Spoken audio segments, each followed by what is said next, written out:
The fastest way to lose trust at work is to say the right things, but do the wrong things. Welcome to the Leadership Career Accelerator, where we help aspiring leaders like you build executive presence, influence with impact, and get recognized and promoted.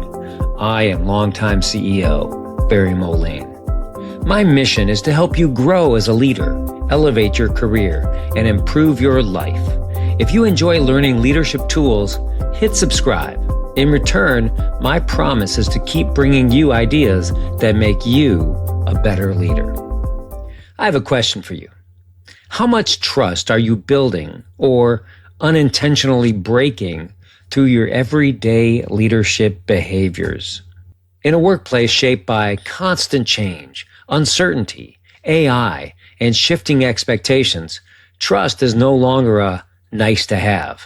It's essential for collaboration, performance, and resilience. In this episode, Doctors Michelle and Dennis Reina explain why trust is everyone's responsibility and how leaders, teams, and colleagues can build it through consistent actions, honest communication, and mutual support. In this episode, you're going to learn how to, 1, understand the 3 dimensions of trust: character, communication, and capability. 2, you'll learn how to use practical behaviors like managing expectations, admitting mistakes, giving feedback with care, and following through on commitments.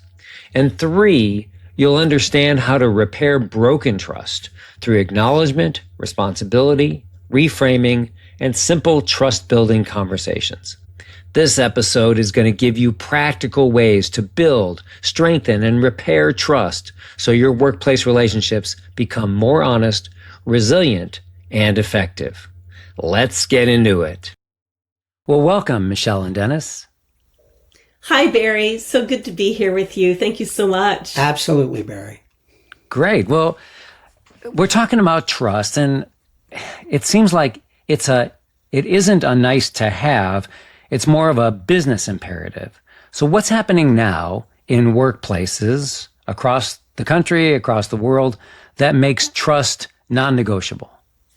Oh, such a great question. And I love the framing that it's a business imperative, because if we take a momentary pause and consider what is going on from a global perspective, quite honestly, trust is taking a real hit. Yes.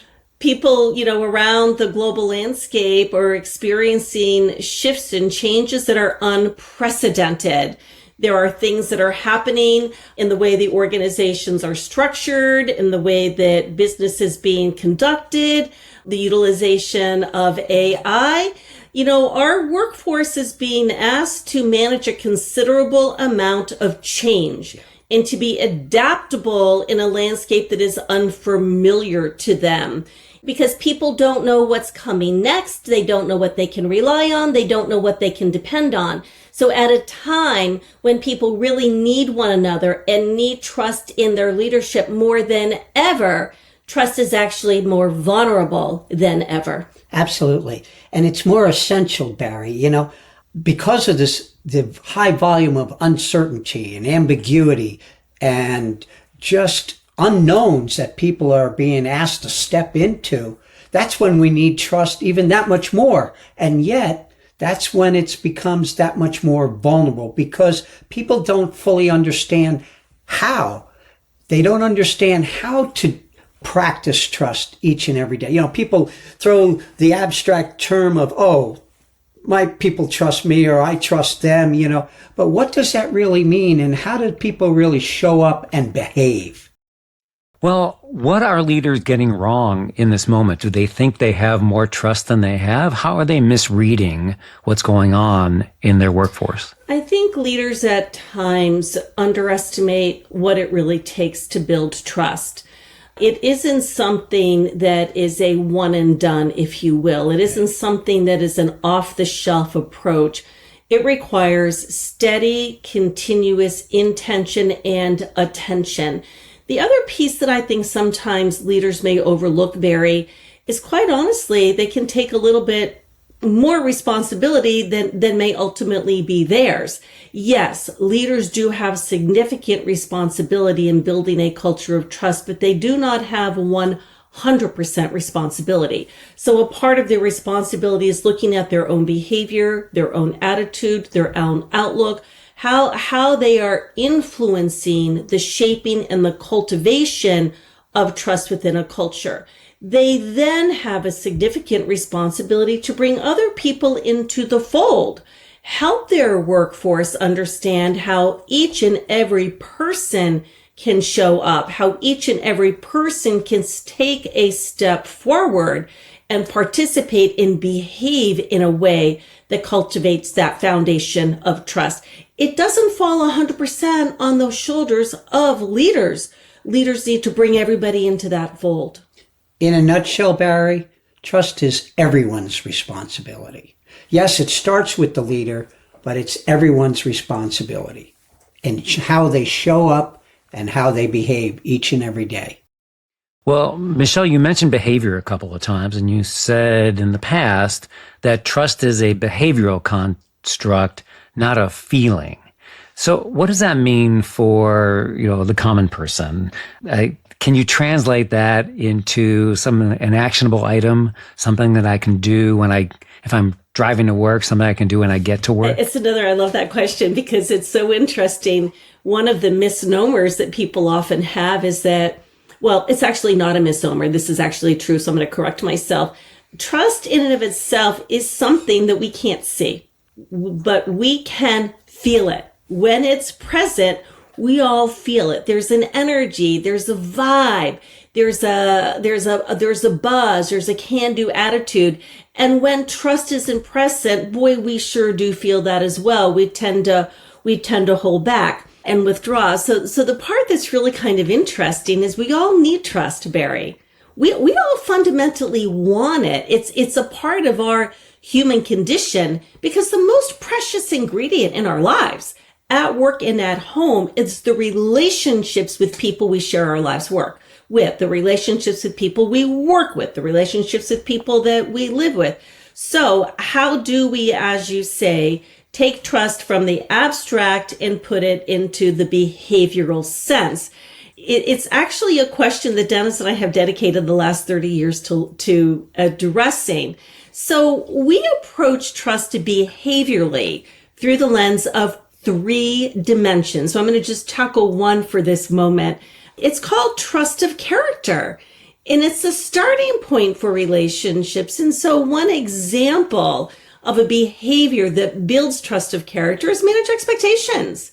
What do I need and what do I expect from the people that I work with? When we're clear about that and explicit with that and help people understand what is needed and expected from one another, we are actually in the mode of practicing trust building through behavior. How do we manage our agreements? So if you and I have an agreement and I'm not able to deliver as promised and committed, do I just sweep it under the rug and keep on going and act as if nothing happened? Or do I say, hey, Barry, I missed it. I overlooked it. I had something unexpected, and I'm literally renegotiating and I'm honoring and acknowledging that agreement. I'm in a mode of building trust. This is small little actions go a long way to building trust. And I'm focusing right now on that one dimension called trust of character. And building upon that, the second dimension is trust of communication. How openly and honestly and transparently we speak with one another. Do we share information? Do we tell the truth? Do we admit mistakes when we've made them? Or do we try to cover them up and sweep them under the carpet, so to speak? And do we give each other feedback that helps each other learn and grow? Because it's all about learning and it's all about growing in support of our clients and our customers. And do we speak with good purpose? Speaking with good purpose is approaching the person directly who you have an issue or concern with, not gossiping and talking behind their back or stabbing them in the back. So I want to go back. We'll talk about trust in communication in just a second. I want to go back about trust of character. and try to understand that a little bit better. It sounded like you're talking about keeping your promises or being consistent. Let's see, Michelle, you gave the example of making a mistake and being open and vulnerable about it. Hey, I blew this, and that way you're sharing with your conversation partner, your fellow worker. Hey, I know something went wrong and I'm taking responsibility for it. And then they feel better, or they feel like they can trust you more because you're putting on the table that, yes, this thing happened and you are taking responsibility. I can trust you to take that responsibility and not blame someone else or blame me for it. Or completely, act as if nothing ever happened. Just life goes on and ignore it. The aspect about trust of character, what's so important about it, Barry, is this baseline starting point. Yeah. When there is the volume and magnitude of change that is happening right now, we're all kind of looking around and trying to get our bearings on where is their reliability? Where is their dependability? Where can I count on people? What is my grounding and my anchoring? Because expectations are constantly changing. The unknown presents itself, and all of a sudden we can't deliver as we promised because the unexpected has occurred. This aspect of consistency is so important because it's not just about one moment in time. Is how are we practicing our behaviors consistently? The other facet of character that is so important is it's a mindset around mutuality. How interested are we in one another's needs, in one another's interest, in one another's goals and objectives? Am I focused on myself and self-serving, or am I equally interested in you and want to be in service to you? That creates a dynamic where we know that we're cared about and we count in the eyes of other people. It's so important to trust. And that's a win-win. So that's a win-win, that we're in this together and we're supporting one another and each other's success. Well, I have a question then about delegation. So a manager delegates to a staff person. So there's an element of respect in that I'm going to give you a task to get done, and I'm going to have trust in you to get it done. At the same time, I want that staff person to be able to work with, there's a balance that goes on now. So I could be looking over your shoulder constantly and saying, how's it going? And are you doing it my way? And whatever it might be, I could just be micromanaging. Or I could be completely hands off and hope that you do it whatever correct is. And then when it comes back, and if it's not to my liking, or if it's not quote unquote correct, then I say, you blew it. And then there's a third way, which is some kind of a shared responsibility. The way I imagine it is I've delegated something, and then maybe along the way, you're not sure about something. So you have the ability to come to me. You feel like there's a trusting relationship, the ability to come to me and say, I'm doing okay on this, but I just have one question, and I want to get your feedback here, and then I can continue to go on down that road. In that delegation process, what is that give and take so that trust is maintained? Well, there's a certain mutuality, trust is reciprocal. You got to give it to get it, and it goes both ways. So we're literally, the leader is trusting the employee is trusting the leader, and it works hand in hand. It's not a one-sided or a one-way conversation. It's a duality. It's a mutuality. It's a reciprocity. Yeah, I agree with you. It's a balancing act, and it can go wrong depending on personalities. There's just no question. And also intentionality. In your scenario that you just articulated, Barry, you did a beautiful job of highlighting dynamics that can be at play. When a leader delegates something to somebody, the sheer act of delegation is saying, I trust in you. I trust in your abilities. I trust in your judgment. I trust in your capabilities. So the sheer act of delegation is a signal of trust. Yet when somebody comes in and begins to question and doubt and micromanage, it actually is taking that trust away. Right. So it's a giving of it and a taking of it in parallel process, which can really create some confusion. So this aspect of reciprocity that Dennis is talking about is that give and take. How do we delegate in a way that does not set a person up to sink or swim?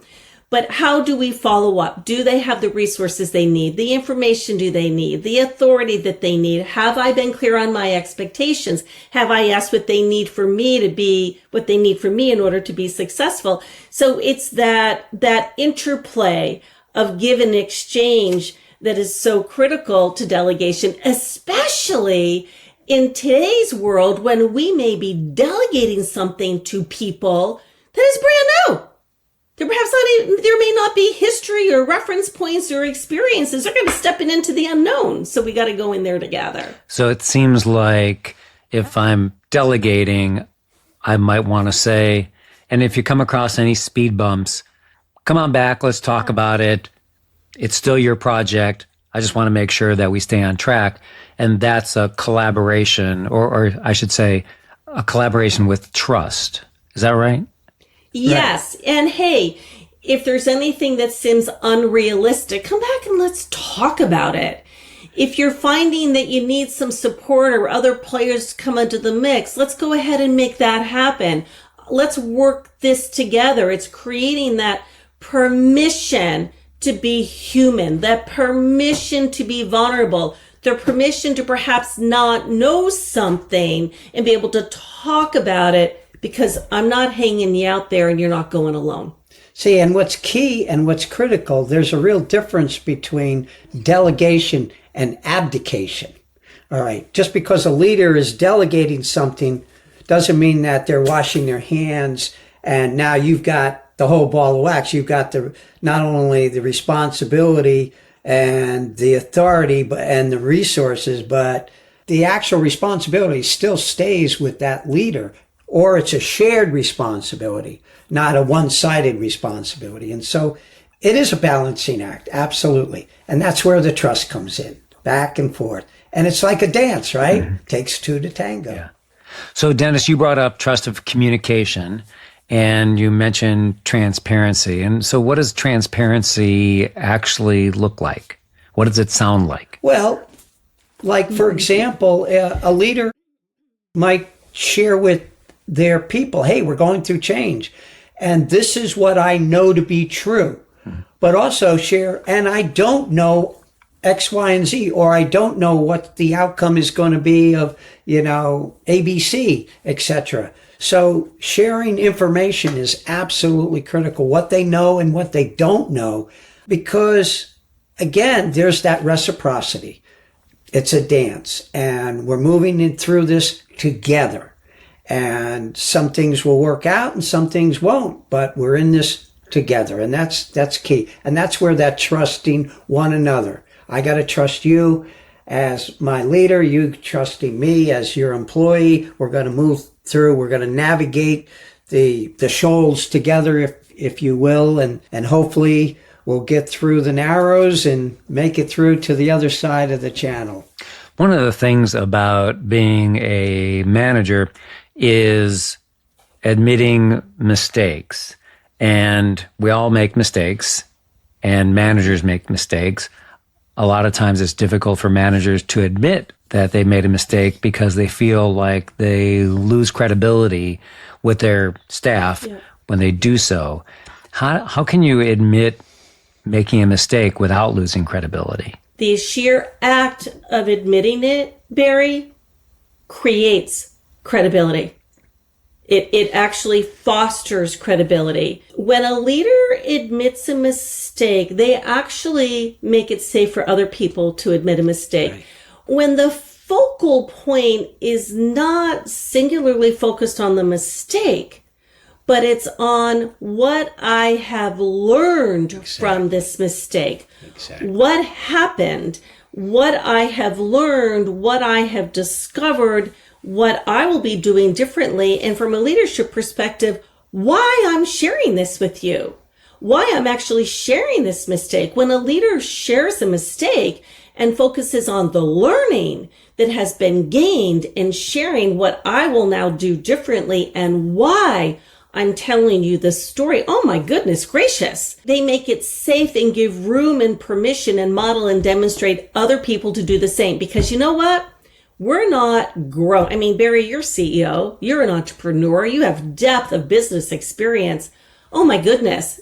Isn't the mistakes we've made sometimes the single greatest gift that helps us do it differently the next time? Or most of the time, it's the mistakes, the biggest mistakes we make have been the greatest learning lessons that we've gained. It's not easy being a human being, and it's particularly right now. Amen. And if we're not making mistakes, somehow I think we just may not be trying enough or playing a little bit too safe for what today's environment is really asking of us. Well, literally, if we're not making mistakes, we're not growing. Yeah. We are not growing.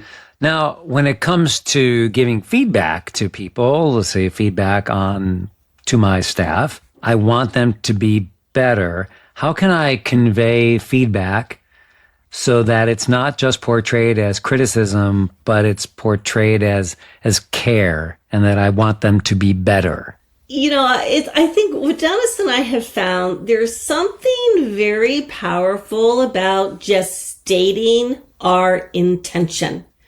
Up front. Feedback, giving feedback and receiving feedback is, oh my goodness, it's a wrestle that we all have. And in our assessments, our leadership assessments and team assessments, we have found it's one of the behaviors that leaders struggle with around the world, because we don't want to hurt people's feelings. We don't want them to feel criticized. We don't want them to feel, I mean, there's all these things that happen. But if we step into the feedback conversation with the intention to be of the highest service to that individual's growth and development, and we state, I'd like to sit down and have a feedback conversation with you. My intention is, I'm here to support. I want to be in service to your growth. Is this a good time? May we have this conversation? You know, we're creating room and space. Something about sharing and stating that intentionality creates quite honestly, an energetic alignment with the person giving it and the person receiving it. You know, in our dialogue, the three of us, we've been talking quite heavily about the leader and the employee, but you know, everything applies to all facets of our relationships that we're discussing with our peers, with our colleagues, because we've got to be working across functional lines. Yes, the relationship with our boss is very important, but it's not the only important relationship. We've got to be able to work with our team members and people in other units and other functions. And by the way, at the end of the day, when we go home, we need to practice all of this with the people we live with too. And love. All of these principles are applicable in our personal life as well as our home life.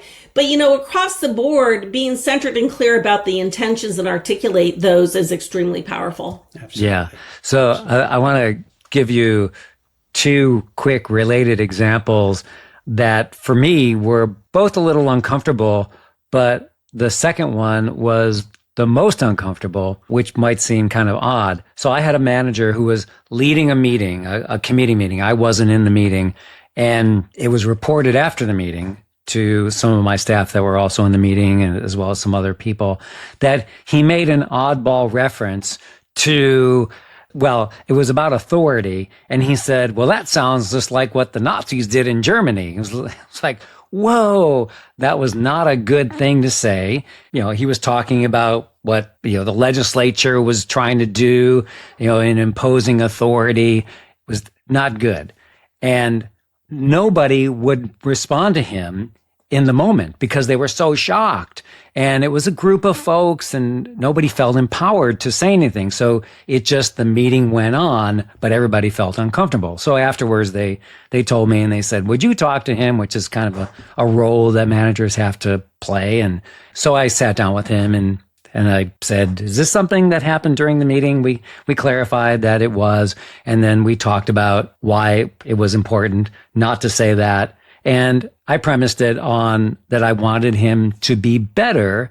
And so we had this, what I would call kind of a difficult conversation For me, however, it wasn't too difficult because the comment was so egregious that it was obvious it was important to have that conversation. So alternatively, I had a manager who, in our office, we have a kitchen, and the manager after lunch would go into the kitchen and brush her teeth. And it was at the sink where, and she would lean over, so toothpaste wasn't everywhere, but people could still see it. And that wasn't as an egregious comment like saying something about Nazis. That's clearly inappropriate. This is more of a perception about this manager. So I really felt more trepidation about that, because how do I correct that behavior? Because it just seems like it's just not good for your reputation. So I asked her to have a conversation and said, look, I want to help you be better and be perceived well. And she was happy about that. Oh, good. This is going to be a good conversation. I said, well, right. I didn't see the behavior. So I said, but I'm told that some people saw you brushing your teeth, in the kitchen. Is that something you've done? And she said, oh, yeah, absolutely. And I said, well, it's probably something that's better done in the bathroom. Just whatever you're doing, just take it over there. And she said, oh, I didn't realize that. Yeah, I'll definitely do that. Yeah. And it was just over like that, really easy.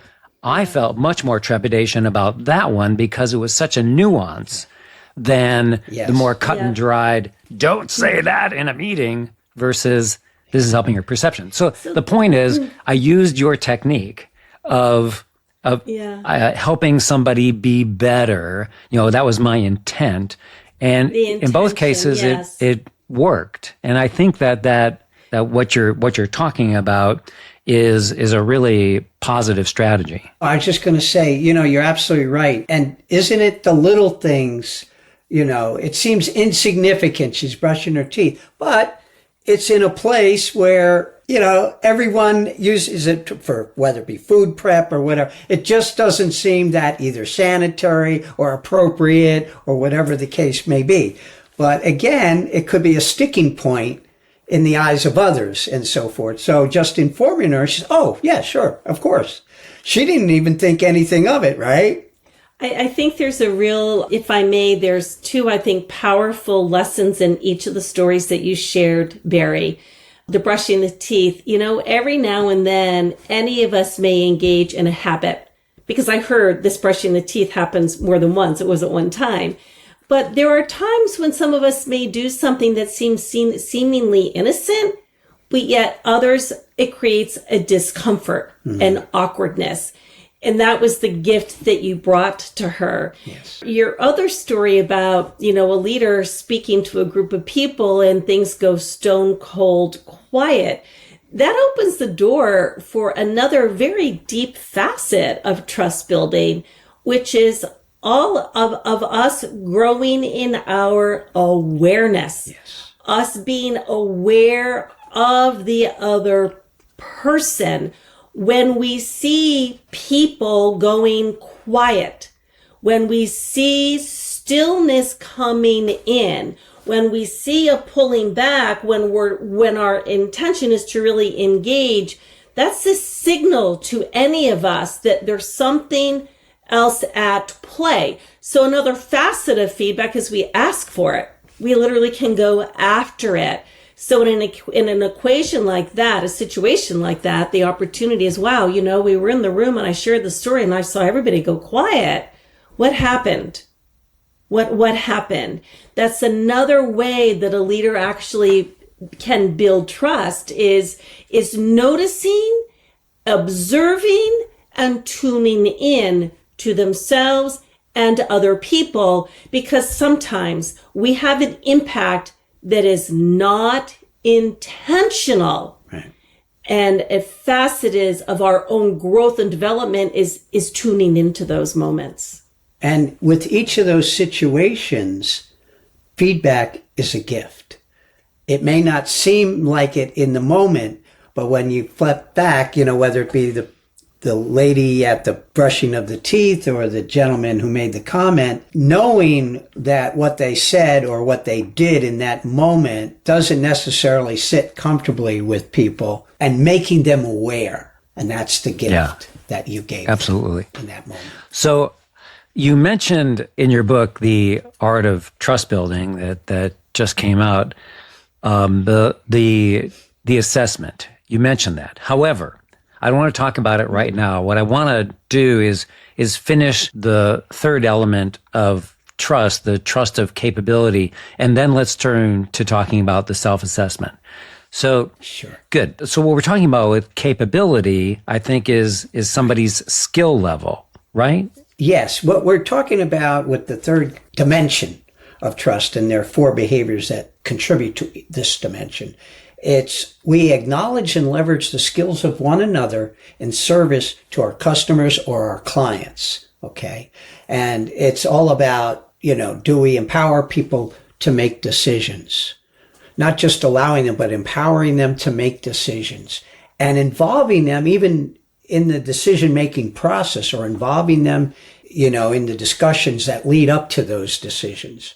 And then through all of this process, as we've been talking about up to now, helping people learn new skills in service to their customers and their clients. And one another. And one another, absolutely. And one another in supporting collaboration. So the trust of capability, the summarization is how are we harnessing the skills and abilities of one another and supporting the growth and development of one another.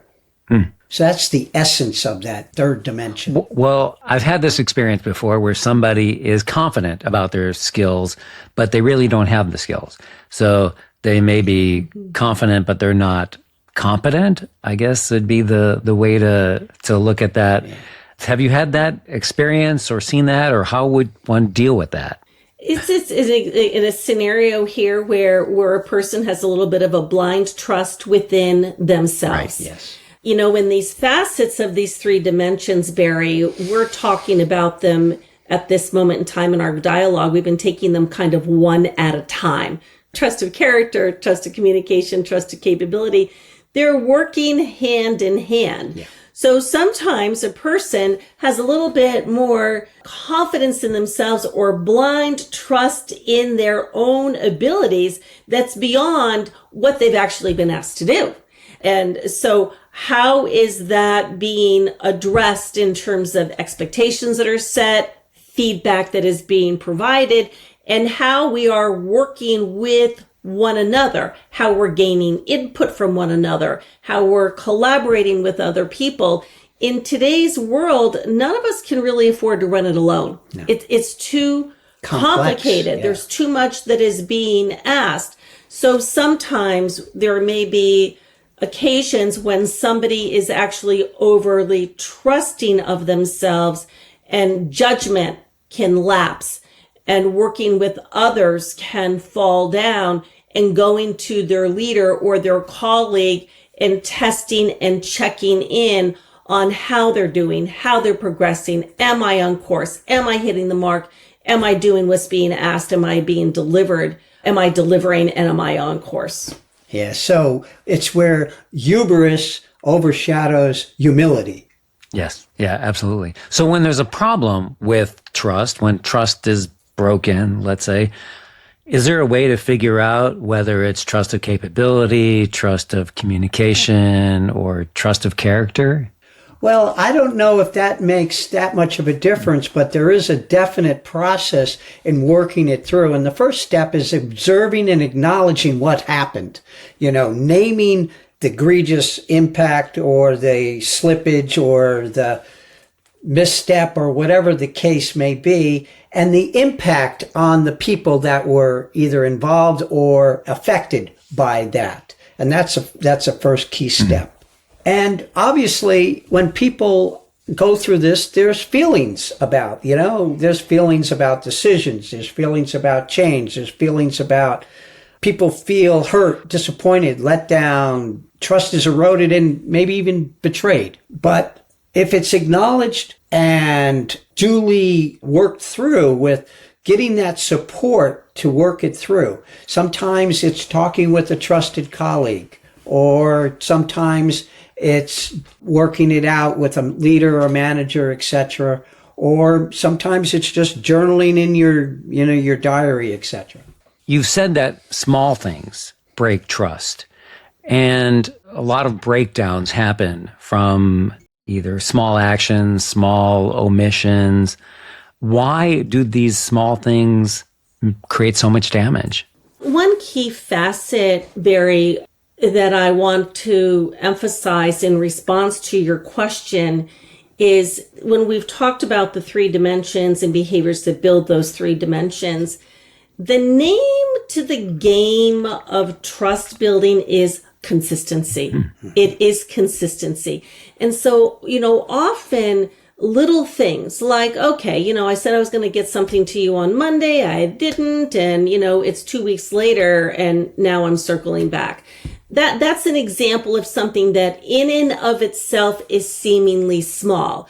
I'm at the coffee counter and I hear somebody talking about somebody else behind their back. Gossip.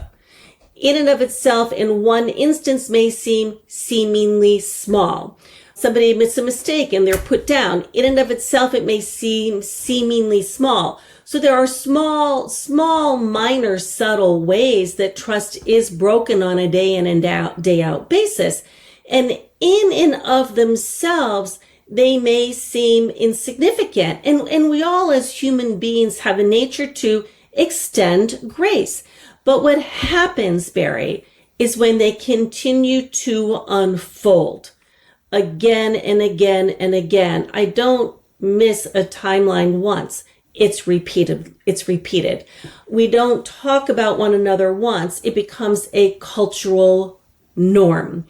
When we continually find ourselves put down when we try something that doesn't pan out consistently, when we are left out of a decision that impacts our work, when we're micromanaged again and again, there's an accumulation of that.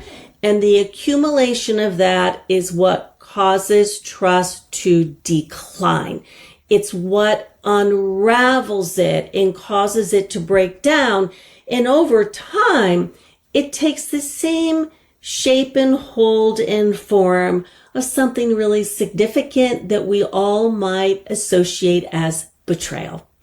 And the impact is, we can begin to question ourselves. We can begin to doubt ourselves. We can begin to withhold our best effort and really wonder, is this the place I belong? And do I have what it takes to make it? And the biggest crime, if you will, or the biggest challenge is it's not only that we're doubting others, is that we begin to doubt ourselves and we begin to question ourselves. As Michelle, said, is this the place that I, signed up for? And do I really belong here anymore? Or is this really right for me now? And often people might have these conversations with themselves, but they literally either stop producing, stop doing, going above and beyond, they're not taking risks, and they literally check out. And they either walk out the door, or worse yet, they stay and become the working wounded, and do as little as they can get away with until the next best opportunity, shows up, and then they're out of there as well. Or in our personal lives, they literally either check out of the marriage or they walk out the door. Really interesting. Yeah, that definitely happens. So in your book, The Art of Trust Building, you have a self-assessment. What's the reason for putting a self-assessment in the book? That was a very big decision that we made, because a key facet of the art of trust building is us growing in our own awareness. Yeah. Because as we grow, and we have to grow, Barry, we all got to work at it. We all have to have trust be present in our lives. We have to work in it. And so one of the key facets of the art of trust building is growing in our own awareness of how we behave, because the more aware we are of our behavior, the more able we are to make choices about how we show up, choices about our intention, choices about what we say, choices about how we engage. Well, the assessment that we created for the book, which is called the Individual Trust Scale, is a tool to help people check in with themselves, to actually assess through their own lens their behavior.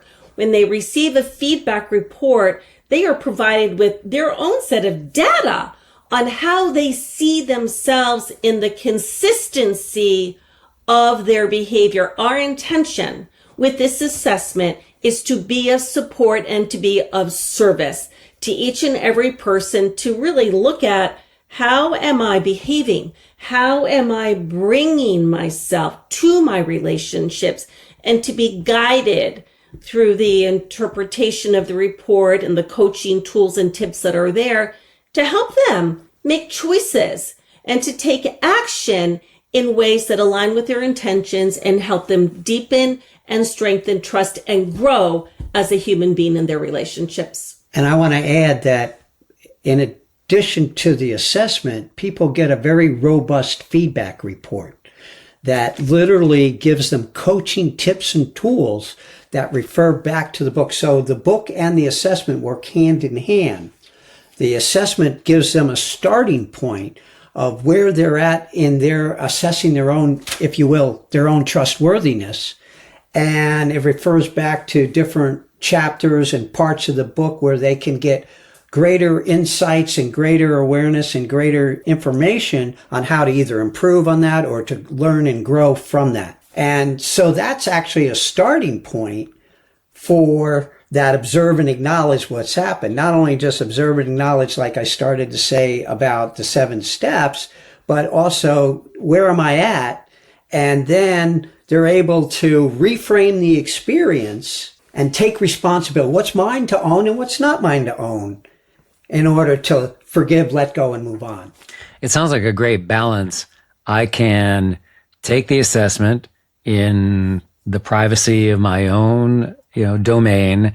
I can see the results, and then I can be directed to parts of the book where I need to focus my attention in places where I may be deficient, let's say. Or have opportunities, because trust building is a judgment-free zone. Yes. We have to give ourselves permission to be human. The first time people take the assessment, Barry, it's a starting point. Yes. We all need a starting line. So the first time, the assessment is we get to check in with ourselves and we're guided in the report to identify where we have the greatest opportunities to grow. We don't want to look at, where I'm bad, where I fall down. It's where do I have the opportunities to grow in myself and grow in my relationships? Well, we believe that we want to stay with people so they have an opportunity to take it again. So I can track and see, how am I doing? Where am I progressing? And where are my next opportunities? So that might be 6 months down the road, maybe after they've read the book, maybe they've had a few conversations with their team, etc. Take it again. See how we're doing. And check out the progress you've made. Yeah, that's great. Can you tell we're very excited about this? Yeah, it sounds great. So I want to talk about repair and healing. Heaven knows I've made plenty of mistakes in managing people. One of the biggest ones that I feel like I had was, I don't know, it was probably 15 years ago, maybe 20 years ago. And I yelled at a staff person. And I remember what it was about. I had given them the responsibility for producing a report that was published online. They were responsible for producing it and publishing it, but they were also responsible for having somebody review the report before it went online. And I saw the report after it went online, and it was wrong. And there were a bunch of things in it that were wrong. It was sort of like a chart with lots of bars, and people could easily tell. I could tell within 3 seconds that it was off. They didn't take the time to have someone else review it before posting it online, and they rushed through it. And I went to that person's office and I read him the riot act. And I said, how can I give you the responsibility to do this report when you can't have it checked. Somebody can see this in the first 3 seconds. You're going to have to do the report. It's embarrassing. It's embarrassing for us, yada, yada. And I may not be, I'm raising my voice a teeny bit right now, but I was really raising my voice when I did that. Yeah. And I conveyed the message. They redid the report. I went back to my office, and boy, I did not feel good for raising my voice. I felt it was my role to point out how important this was and that it had to be redone. But to have that level of emotion wasn't necessary. I could have still conveyed that I was not happy, that it was bad for our reputation as a company, and it was bad for their reputation, yada, yada. But I didn't have to, lose my shit, basically, which is what I did. I felt I did. And I kind of stewed in it for about a half an hour.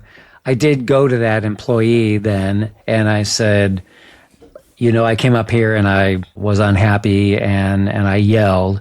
And it really doesn't change what, the importance of that whole message, but the way I approached it was completely wrong. I could have just talked about it with you in a normal voice, the way I'm doing right now, and you still would have gotten that message. So I'm sorry for doing that, and I will try to be better.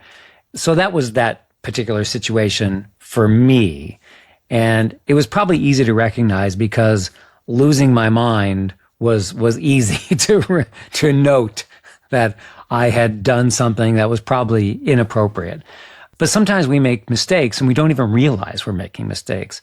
So describe that process for healing and how, someone can go about repairing when they feel like the relationship is off track.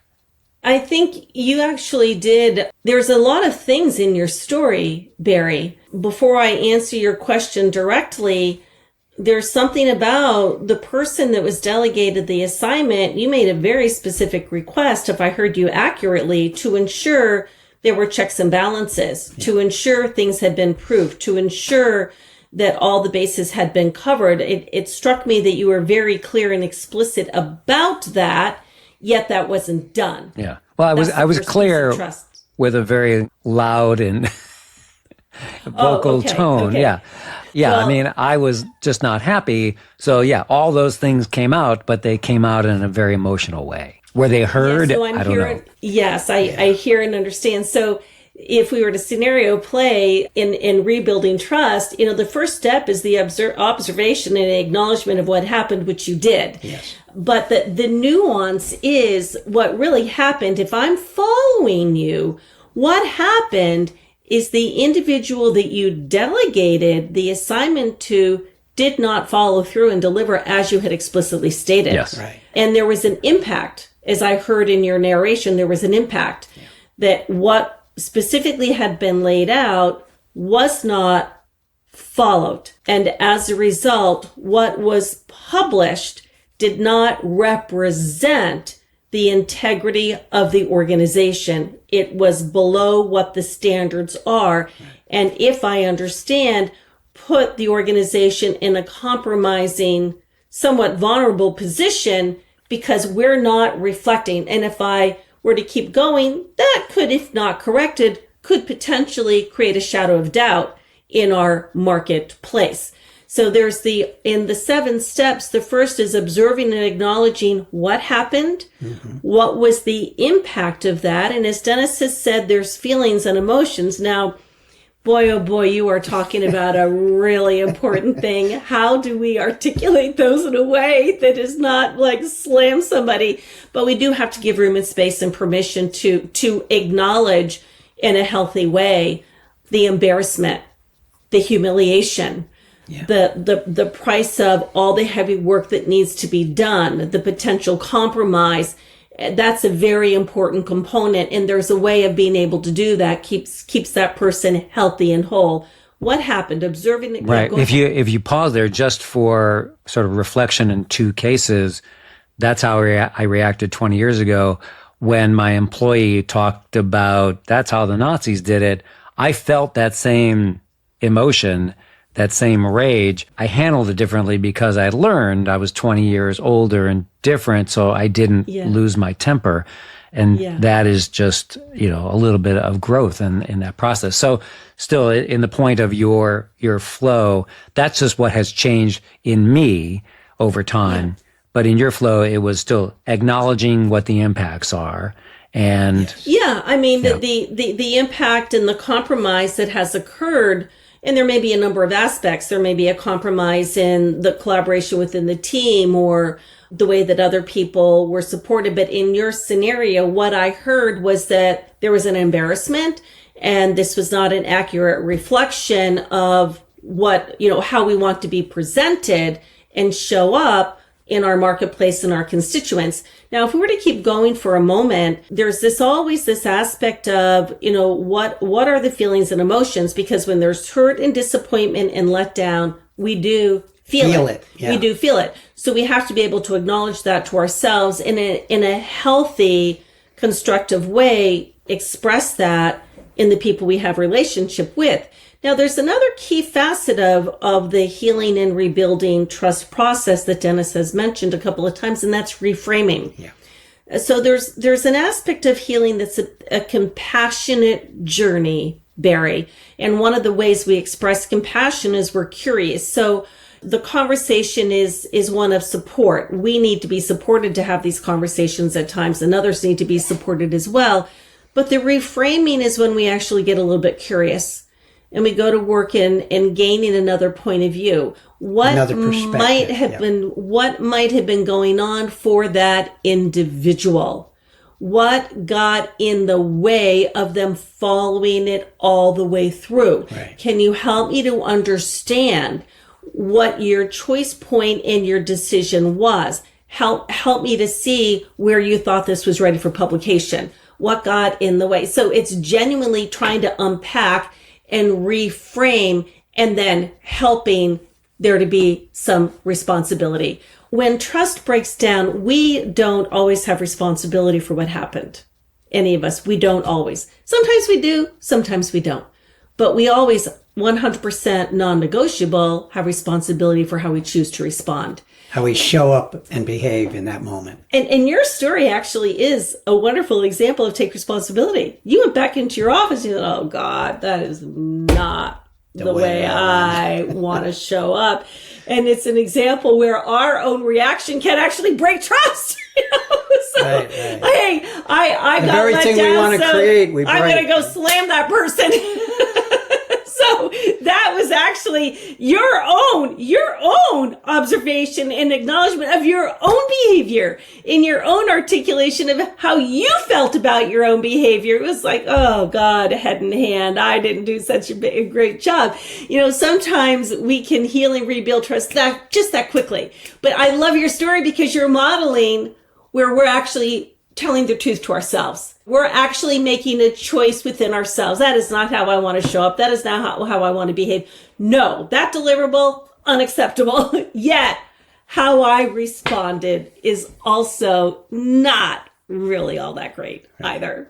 yeah, well, thank you for turning that into a learning moment for me. I mean, yes, it reflecting on it, I can see how it was. I always think about that experience as one that I wasn't proud of, but I appreciate the reframing into now it's a learning moment. And I had never put together the concept of the 20-year ago Barry and the current Barry and the way I handle these kind of things. So, okay, there's a reference point to show that, hey, I've grown a little bit somewhere along the line.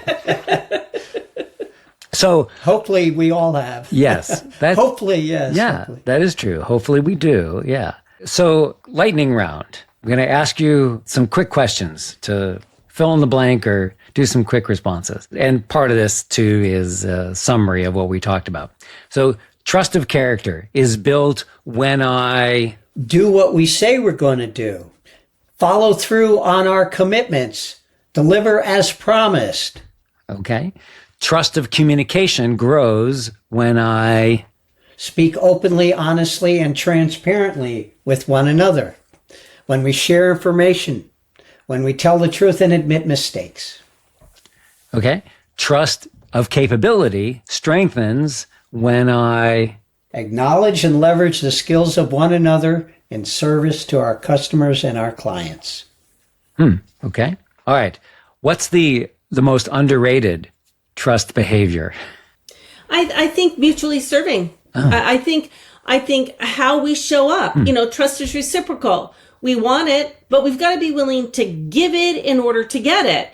And I think that nuance on how much attention do I give to my intentions and how I am bringing myself to my relationships with other people. How much is my focus on myself versus a genuine intention to extend my trust to other people? I've got to be willing to give the very thing I hope to receive and that I need. I think especially now, mutually serving intentions is a very important ingredient to how we spark reciprocal trust in our relationships and our teams. Now more than ever. Yeah. Is there a particular, like a micro repair phrase that one can use? I'm sorry. Oh. I'm sorry. I'm sorry. Sometimes I'm sorry. it's two words or I three slipped words. up. That is not what I intended. I'd like to redirect this, and would you be willing to accept my apology? And let's go again. Can we try again? Can we start again? That's perfect. Okay. So, very last question. Although we did just talk about some of these things, is there a place where people can start this week? Is there a small action that builds trust quickly? What can I do to support you? And what do you need from me? Yeah. So just putting it on the table and opening Where the can I conversation. help? Yeah. Absolutely. Where can I help? Great. Well, Michelle, Dennis, this has been a fantastic conversation with a lot of, I think, philosophical and theoretical ideas, but also very concrete applications. And I got a lot out of it. And I think people listening did as well. Thank you. Thank you, Barry. Thank you, Thank Barry. you so It was much, so Barry. wonderful to be your guest. We really appreciate this opportunity to be with you. Absolutely. Wrapping up, what's the one thing you can implement today? I think it's that trust is built through behavior, not intention. We all have good intentions, but the most useful action you can use immediately. When you delegate, don't just hand off the task. Hand off clarity, support, and permission to come back. Here's a practical phrase you can say. I'm giving you this project, and it's still your project. But if you hit a speed bump, come back and let's talk it through. I want to make sure that you have what you need to be successful. That builds trust. If you're tired of managing drama, chasing accountability, and carrying the weight of a low-energy team, it's time for a better way. I help leaders and organizations build stronger teams, healthier cultures, and real momentum. Together, we'll identify where your current culture is falling short and what it will take to move from a stagnant, conflict-filled environment to a high-performing, purpose-driven organization.